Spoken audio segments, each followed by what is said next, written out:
৩ জুলাই বুধবার।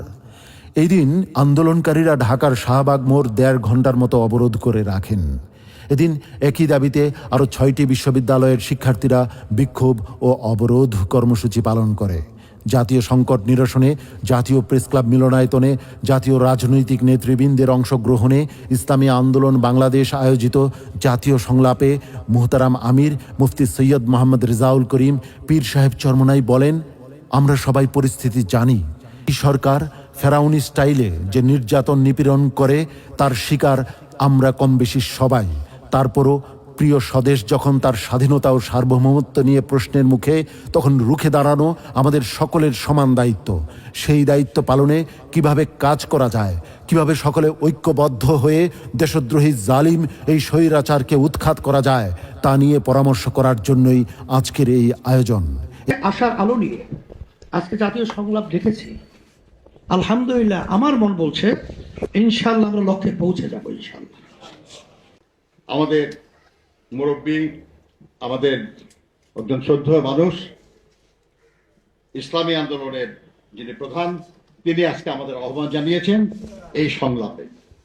এই সরকারের পতন ঘটাতে হবে এবং নির্দলীয় সরকারের অধীনে নির্বাচন করতে হবে। এটা করতে এই সরকারকে বাধ্য করার জন্য যে লড়াই আমরা আগে করেছি তার চেয়েও তীব্রতর একটা লড়াই দরকার।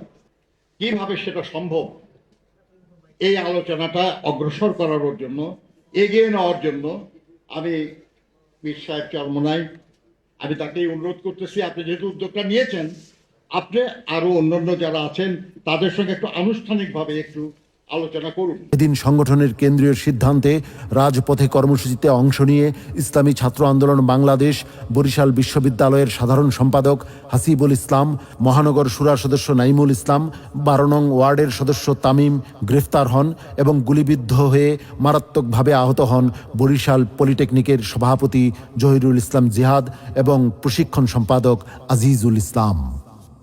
এদিন থেকে খুলনা শিববাড়ি মোড়, খুলনা বিশ্ববিদ্যালয়ের শিক্ষার্থীদের সাথে 0 পয়েন্টে আন্দোলনের সব কর্মসূচিতে ওতপ্রোতভাবে অংশগ্রহণ করে ইসলামী ছাত্র আন্দোলন বাংলাদেশ খুলনা জেলা ও মহানগর।